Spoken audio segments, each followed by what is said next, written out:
ਹੁਣ ਅੱਜ ਸਾਨੂੰ 10 ਤਰੀਕ ਦੀ ਟਿਕਟ ਦਿੱਤੀ ਹੋਈ ਅੰਮ੍ਰਿਤਸਰ ਦੀ, ਅੰਮ੍ਰਿਤਸਰ ਤੋਂ ਦੁਬਈ ਦੀ। ਤੇ ਇਹ ਵੀ ਜਦੋਂ ਐਂਟਰ ਹੋਏ ਅੰਦਰ 에ਅਰਪੋਰਟ ਦੇ ਤੇ ਉੱਥੇ ਅੰਦਰ ਗਏ ਤੇ ਉਹਨਾਂ ਨੇ ਕਿਹਾ ਵੀ ਵੀਜ਼ਾ ਵੀ ਜਾਲੀ ਆ ਤੇ ਟਿਕਟ ਵੀ ਜਾਲੀ ਆ।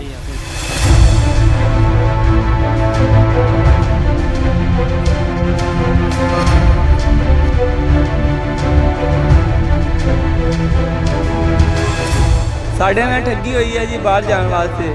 ਅਸੀਂ 1,60,60,000 ਰੁਪਇਆ ਨਗਦ ਦਿੱਤਾ ਹੈ ਜੀ ਵਿਆਜੀ ਭਰ ਕੇ। ਅਸੀਂ ਸਵੇਰ ਦੇ ਭੁੱਖੇ ਭਾਣੇ ਇੱਥੇ ਬੈਠੇ ਹਾਂ। 4 ਵਜੇ ਐਂਟਰੀ ਹੋਈ ਹੈ ਜੀ। ਉਹਨਾਂ ਨੇ ਆਖਿਆ ਸਾਡੇ ਪਾਸਪੋਰਟ ਵੀ ਨਕਲੀ ਆ ਤੇ ਵੀਜ਼ੇ ਵੀ ਨਕਲੀ ਹੈ ਜੀ। 88 ਮੁੰਡੇ ਕਹਿੰਦੇ ਪਏ ਜੀ, 88 ਬੰਦਿਆਂ ਦੀ ਕਹਿੰਦੇ ਸੀ ਫਲਾਈਟ ਹੈ, ਤੁਹਾਡੀ ਲੋਕਲ ਫਲਾਈਟ ਹੋਣੀ ਹੈ ਜੀ, ਸਪੈਸ਼ਲ ਫਲਾਈਟ ਹੋਣੀ ਹੈ ਜੀ, ਦੁਬਈ ਜਾਣਾ ਹੈ। ਪੰਜਾਬ 'ਚ ਰੁਜ਼ਗਾਰ ਨਾ ਹੋਣ ਕਰਕੇ ਹੁਣ ਨੌਜਵਾਨ ਪੀੜ੍ਹੀ ਵਿਦੇਸ਼ਾਂ ਦਾ ਰੁਖ ਕਰ ਰਹੀ ਹੈ। ਪਰ ਵਿਦੇਸ਼ ਜਾਣ ਦੀ ਚਾਹ ਵਿੱਚ ਨੌਜਵਾਨ ਬਿਨਾਂ ਕੋਈ ਤਫਤੀਸ਼ ਕਰ ਗਲਤ ਏਜੰਟਾਂ ਦੇ ਧੱਕੇ ਚੜ ਜਾਂਦੇ ਨੇ ਤੇ ਠੱਗੀ ਦਾ ਸ਼ਿਕਾਰ ਹੁੰਦੇ ਨੇ। ਅਜਿਹਾ ਹੀ ਕੁਝ ਵੇਖਣ ਨੂੰ ਮਿਲਿਆ ਅੰਮ੍ਰਿਤਸਰ 'ਚ। ਅੰਮ੍ਰਿਤਸਰ ਦੇ 에ਅਰਪੋਰਟ ਤੇ ਕੁਝ ਨੌਜਵਾਨਾਂ ਨਾਲ ਦੁਬਈ ਭੇਜਣ ਤੇ ਠੱਗੀ ਦਾ ਮਾਮਲਾ ਸਾਹਮਣੇ ਆਇਆ। ਇਹ ਨੌਜਵਾਨ ਦੁਬਈ ਜਾਣ ਦੀ ਚਾਹ 'ਚ ਅੰਮ੍ਰਿਤਸਰ 에ਅਰਪੋਰਟ ਤੇ ਪੁੱਜੇ। ਜਦੋਂ ਜਹਾਜ਼ ਤੇ ਚੜ੍ਹਨ ਲਈ 에ਅਰਪੋਰਟ ਦੇ ਅੰਦਰ ਦਾਖਲ ਹੋਣ ਲੱਗੇ ਤਾਂ ਇਹਨਾਂ ਦੀ ਚੈਕਿੰਗ ਦੌਰਾਨ 에ਅਰਪੋਰਟ ਦੇ ਅਧਿਕਾਰੀਆਂ ਵੱਲੋਂ ਇਹਨਾਂ ਨੂੰ ਦੱਸਿਆ ਗਿਆ ਕਿ ਇਹਨਾਂ ਦੇ ਕੋਲ ਜਿਹੜੀ ਦੁਬਈ ਦੀ ਟਿਕਟ ਹੈ ਉਹ ਵੀ ਜਾਲੀ ਹੈ ਅਤੇ ਜਿਹੜਾ ਇਹਨਾਂ ਦਾ ਦੁਬਈ ਦਾ ਵੀਜ਼ਾ ਹੈ ਉਹ ਵੀ ਜਾਲੀ ਹੈ, ਜਿਸ ਦੇ ਚੱਲਦੇ ਇਹਨਾਂ ਨੂੰ 에ਅਰਪੋਰਟ ਤੋਂ ਵਾਪਿਸ ਬਾਹਰ ਭੇਜ ਦਿੱਤਾ ਗਿਆ। ਜਦੋਂ ਮੀਡੀਆ ਦੀ ਟੀਮ ਨੂੰ ਇਸ ਗੱਲ ਦਾ ਪਤਾ ਲੱਗਾ ਤਾਂ ਮੀਡੀਆ ਦੀ ਟੀਮ ਅੰਮ੍ਰਿਤਸਰ 에ਅਰਪੋਰਟ ਤੇ ਪੁੱਜੀ। ਇਹਨਾਂ ਨੌਜਵਾਨਾਂ ਦੇ ਨਾਲ ਗੱਲਬਾਤ ਕੀਤੀ ਤੇ ਇਹਨਾਂ ਆਪਣੇ ਦਰਦ ਬਿਆਨ ਕਰਦੇ ਹੋਏ ਦੱਸਿਆ ਕਿ ਅੰਮ੍ਰਿਤਸਰ ਦੇ ਜੰਡਿਆਲਾ ਗੁਰ ਦਾ ਇੱਕ ਏਜੰਟ ਹੈ ਜਿਹੜਾ ਨੌਜਵਾਨਾਂ ਨੂੰ ਬਾਹਰ ਭੇਜਣ ਦਾ ਕੰਮ ਕਰਦਾ ਹੈ।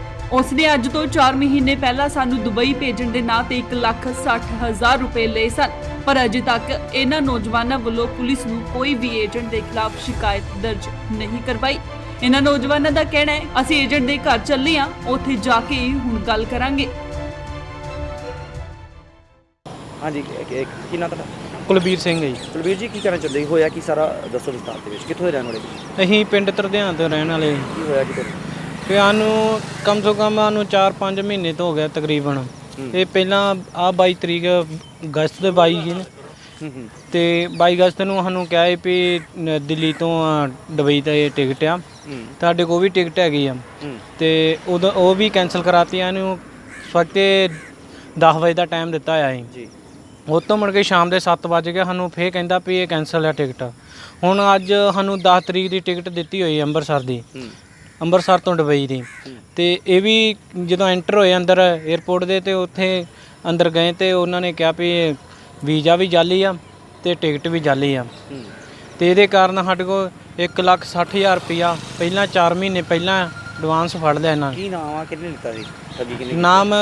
ਨਾਮ ਕੁਲਦੀਪ ਸਿੰਘ ਹੈ ਜੀ। ਰਹਿਣ ਵਾਲਾ ਕਿੱਥੋਂ ਦਾ? ਇਹ ਗੱਡੀਆ ਜੰਡਿਆਲੇ ਗੁਰੂ ਦੇ ਲਾਗੇ। ਤਾਂ ਕੀ ਮੰਗ ਕਰਦੇ ਹੋ? ਮੰਗ ਇਹ ਆ ਵੀ ਅਸੀਂ ਇਨਸਾਫ ਲੈਣਾ ਚਾਹੁੰਦੇ ਆ ਜੀ। ਪੈਸੇ ਵਾਪਸ? ਹਾਂਜੀ। ਠੀਕ ਭਾਜੀ, ਕੀ ਨਾਮ ਤੁਹਾਡਾ? ਮੇਰਾ ਨਾਮ ਪਰਮਜੀਤ ਸਿੰਘ ਜੀ। ਪਰਮਜੀਤ ਜੀ, ਕਿਹੜੀ ਇਲਾਕੇ 'ਚ ਰਹਿੰਦੇ ਹੋ? ਮੇਰਾ ਪਿੰਡ ਜੀ ਮਈਤੇ ਦੇ ਨਾਲ ਤਰਦੇਓ ਪਿੰਡ ਹੈ ਜੀ। ਕੀ ਹੋਇਆ ਕੀ ਤੁਹਾਡੇ? ਸਾਡੇ ਨਾਲ ਠੱਗੀ ਹੋਈ ਹੈ ਜੀ ਬਾਹਰ ਜਾਣ ਵਾਸਤੇ। ਅਸੀਂ 1,60,000 ਰੁਪਇਆ ਨਗਦ ਦਿੱਤਾ ਹੈ ਜੀ ਵਿਆਜੀ ਭਰ ਕੇ। ਕਿਹਨੂੰ?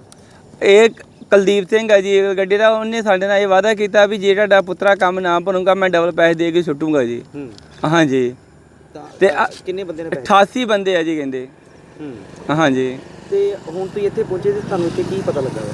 ਸਾਨੂੰ ਜੀ ਇਹਨਾਂ ਨੇ ਸਾਨੂੰ ਫੋਨ ਕੀਤਾ ਵੀ ਤੁਸੀਂ ਆਪਣਾ 10 ਵਜੇ ਵੀ ਉੱਥੇ 에ਅਰਪੋਰਟ ਪਹੁੰਚਣਾ ਵਾ, ਤੁਹਾਡਾ 8 ਘੰਟੇ ਪਹਿਲਾਂ ਕੋਈ ਟੈਸਟ ਹੋਣਾ ਵਾ ਜੀ।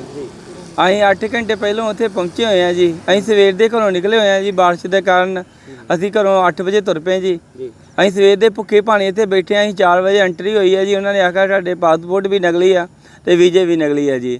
ਸਾਡੇ ਨਾਲ ਦੇ ਬਾਕੀ ਉੱਥੇ ਪਹੁੰਚੇ ਹੋਏ ਆ ਜੀ। ਅਸੀਂ ਸਾਡੀ ਨਾ ਗੱਡੀ ਲੇਟ ਹੋਣ ਦੇ ਕਾਰਨ ਅਸੀਂ ਇੱਥੇ ਜਰਾ ਵਾ ਖੱਜਲ ਖਰਾਬ ਹੋਣ ਦੇ ਆ ਜੀ। ਤਾਂ ਤੁਸੀਂ ਹੁਣ ਕਿੱਥੇ ਚੱਲੇ ਜੀ? ਉਹਦੇ ਘਰ? ਹਾਂਜੀ, ਅਸੀਂ ਉੱਥੇ ਚੱਲੇ ਜੀ, ਉਹਦੇ ਏਜੰਟ ਦੇ ਘਰ ਚੱਲੇ ਹੋਏ ਆ ਜੀ। ਧੋਖਾ ਕੀਤਾ? ਉਹ ਜਿਹਨੇ ਧੋਖਾ ਕੀਤਾ ਜੀ। ਤਾਂ ਪੁਲਿਸ ਕੰਪਲੇਂਟ ਦਿੱਤੀ ਤੁਸੀਂ ਅਜੇ ਕਿ ਦੇਣੀ? ਹਜੇ ਪੁਲਿਸ ਕੰਪਲੇਂਟ ਨਹੀਂ ਦਿੱਤੀ ਹੋਈ ਜੀ। ਤਾਂ ਕੁੱਲ ਜੇ ਦੇਖਿਆ ਜਾਵੇ ਤਾਂ ਕਿੰਨੇ ਮੁੰਡਿਆਂ ਨਾਲ ਧੋਖਾ ਹੋ ਗਿਆ?